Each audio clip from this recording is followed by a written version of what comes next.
आजकल हर दूसरा बंदा यूरोप आना चाहता है।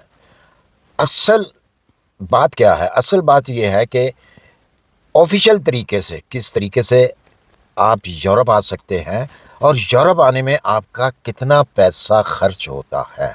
मेन चीज़, मेन पॉइंट मैं आपको आज बताऊंगा कि असल पैसा जो है वो आपका कितना लगता है यूरोप आने में, क्योंकि बहुत सारे लोग जो हैं एजेंटों के हाथों बहुत तंग हैं।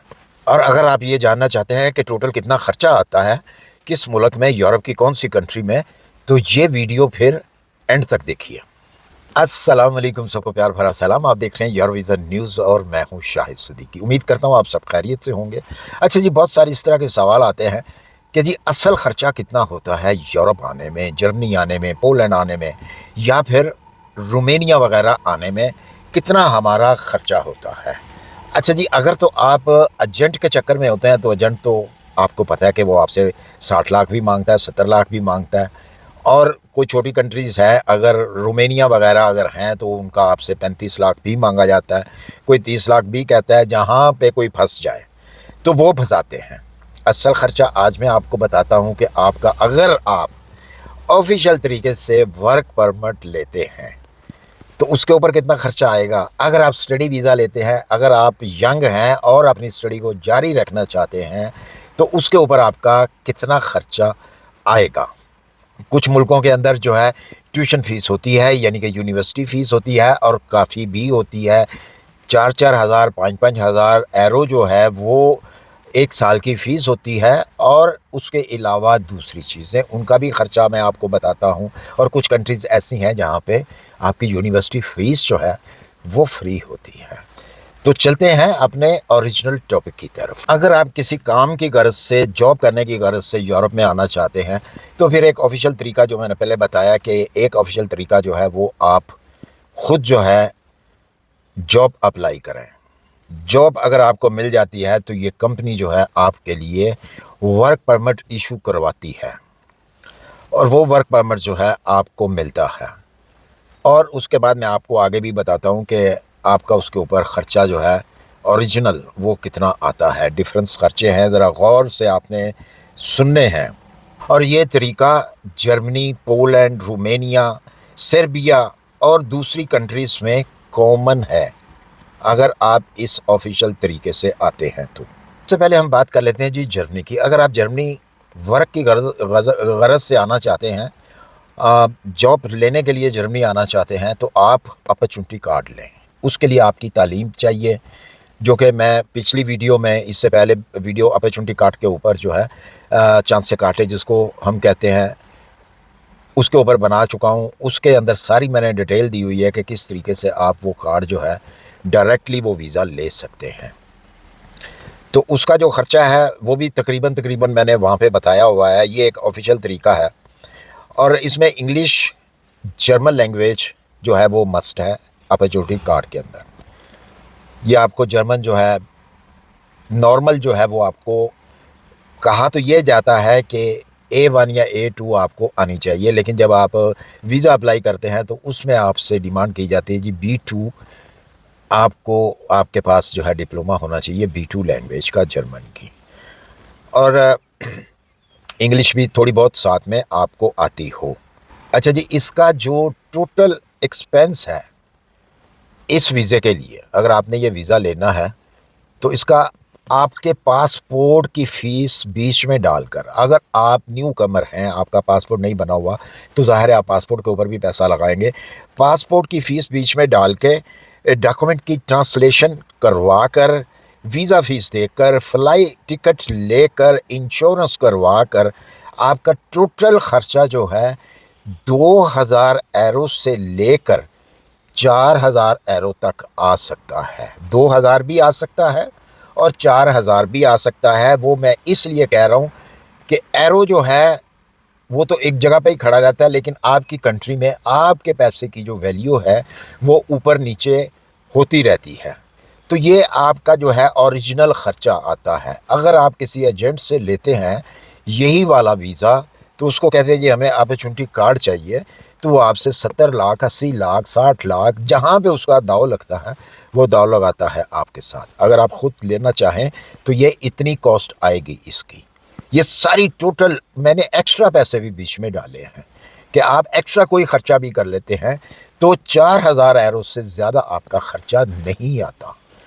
मिनिमम 2000 यूरो का मैक्सिमम जो है वो आपका 4000, लेकिन 4000 बहुत ज़्यादा है, बहुत ज़्यादा है 4000। पोलैंड रोमानिया वर्क वीज़ा अगर आप लेते हैं तो इसका आपके ऊपर कितना एक्सपेंस आता है, वही बात बीच में आपका न्यू पासपोर्ट भी डालकर अगर आप ख़र्चा अकाउंट करते हैं तो 1700 यूरो से लेके 3000 यूरो तक इसका ख़र्चा आपका आता है। बीच में हर चीज़ जो है वो आप डाल लें, टिकट भी डाल लें, आप अपनी इंश्योरेंस भी डाल लें, आप वीज़ा फ़ीस भी डाल लें, आप जो मर्ज़ी बीच में डाल लें, तो इसका ख़र्चा जो है ये दो कंट्रियों का, पोलैंड और रोमानिया का इतना ख़र्चा आता है। जबकि आपसे एजेंट हज़रात वो भी इतना ही जो पैसा है वो आपसे आपको डिमांड करते हैं जी, वो 30 से ऊपर आपसे डिमांड करते हैं। ख़ास तौर पे पाकिस्तान के अंदर 30 लाख से ऊपर की डिमांड होती है और इंडिया वगैरह में भी इसी तरह ही दाव लगाया जाता है। अच्छा जी, अब कर लेते हैं हम स्टडी वीज़े की बात। स्टडी वीज़ा काफ़ी आसान होता है अगर आप रियल में स्टडी करना चाहते हैं। तो सबसे पहली बात तो मैं करूँगा जर्मन की, क्योंकि जर्मन के अंदर जो है ट्यूशन फ़ीस नहीं होती। यहाँ पे आपको यूनिवर्सिटी फ़ीसें जो हैं वो नहीं देनी पड़ती। बाकी कंट्रियों में आपको ट्यूशन फ़ीस जो है, जैसा कि मैंने पहले बता चुका हूँ, 4000 यूरो, 5000 यूरो, 6000 यूरो जो है वो सालाना फ़ीस आपको ट्यूशन फ़ीस देनी होती है। जर्मनी एक ऐसी कंट्री है कि यहाँ पे आपको ट्यूशन फ़ीस नहीं देनी होती और सिर्फ एक इसमें मसला है कि आपको ब्लॉक अकाउंट जो है वो बनाना पड़ता है, जो कि 11,000 से लेके 12,000 यूरो का होता है। पैसे आपके ही होते हैं, वो आपके पास ही होते हैं, लेकिन आपने वो ब्लॉक अकाउंट में दिखाने होते हैं। बाकी नॉर्मल टिकट है, आपका जो एक्सपेंस है, आप जॉब करके आपको 4 आवर पर डे जो है वो जॉब करके अपना एक्सपेंस के अलावा आप पैसे भी जोड़ सकते हैं। और जो बिल्कुल यंग लोग हैं, मैं टिप आपको देता हूँ, अगर तो आप बिल्कुल यंग हैं, 30 ईयर तक आपकी एज है और आपने 12 साल जो है वो एजुकेशन ली हुई है, तो आपके लिए सबसे आसान और फ़ायदेमंद फ्यूचर में आपके लिए है आउसबिल्डिंग वीज़ा। उसकी ठीक है, बाज़ औक़ात अगर आप एजेंट से करवाते हैं तो वो आपको तरह तरह की बातें जो है वो सुनाता है। उसकी अगर आपको ऑफिशियल साइट भी चाहिए तो मैंने एक वीडियो के अंदर दी भी हुई है, जो कि मैंने वीडियो ख़ास तौर पे आउसबिल्डिंग के ऊपर बनाई हुई है। उसमें ऑफिशियल वेबसाइटें दी हुई हैं, जहाँ जिस कंपनियाँ, बड़ी कंपनियों के मैंने आपको वेबसाइटें दी हुई हैं जहाँ पे आप अप्लाई करके अपनी वो जगह ले सकते हैं उनसे आउसबिल्डिंग के लिए। तो उसका सबसे बड़ा फ़ायदा तो ये है कि आप फ्री में आते हैं, आपको कोई ब्लॉक अकाउंट नहीं चाहिए, कोई आपको बैंक स्टेटमेंट नहीं चाहिए, कुछ नहीं चाहिए होता आपको। उसके लिए सिर्फ़ और सिर्फ 1 मंथ का ख़र्चा जो है वो आप अपने पास रख सकते हैं। तो आते ही आपको स्कूल मिल जाता है, जॉब मिल जाती है। जॉब तो नहीं होती, वोकेशनल ट्रेनिंग होती है वो, लेकिन यह है कि 3 साल में आपको वही कंपनी जो है अलाउ कर देती है, कह देती है, खुद ही कह देती है, ऑफ़र दे देती है, ये हमारे पास काम करें। और आपको मंथली एक सैलरी भी दी जाती है, जो कि कम से कम 1000 से लेकर 1300 यूरो तक मंथली आपको मिलता है। लेकिन ये ऑप्शन सिर्फ़ और सिर्फ उन लोगों के लिए है जिनकी एज 30 ईयर तक है, 30 ईयर से ऊपर ना हो। 30 ईयर की एज हो या इससे नीचे हो, 18 से लेकर 30 तक, और 12 क्लासें उन्होंने की हो, उनके लिए सिर्फ़ एक ही शर्त है कि उनको जर्मन लैंग्वेज आनी चाहिए। जर्मन लैंग्वेज का आपके पास सर्टिफिकेट होना चाहिए। तो ये सबसे बेहतर तरीका है जिसका कोई ख़र्चा नहीं है, सिर्फ़ आपको जर्मन लैंग्वेज सीखने का जो भी आपके वहाँ पे इंस्टीट्यूट के अंदर फ़ीसें हैं वो आपको देनी होती हैं। मैं यही कहूँगा आपकी सहूलत के लिए, क्योंकि मुझे मालूम है कि आप मैसेज करेंगे, तो मैं पहले ही आपको बता देता हूँ कि अगर आपको इनमें से किसी भी कंट्री की ऑफिशियल वेबसाइट चाहिए तो आप वीडियो के नीचे जो है कमेंट करें, कौन सी कंट्री की आपको वेबसाइट चाहिए, उस कंट्री का नाम जो है वो वहाँ पे लिखें। मैं आपको फौरी तौर पे ऑफिशियल वेबसाइट दूंगा जहाँ आपसे कोई पैसा नहीं लिया जाएगा, ना ही मांगा जाएगा। इसी के साथ मुझे दीजिए इजाज़त। अगर वीडियो अच्छी लगी हो तो अपने दोस्तों को शेयर लाजमी किया करें, वीडियो को लाइक और सब्सक्राइब किया करें। इससे एक मोटिवेशन मिलता है और कुछ नहीं मिलता, तो आपका पैसा भी नहीं लगता इसके ऊपर। अल्लाह हाफिज़।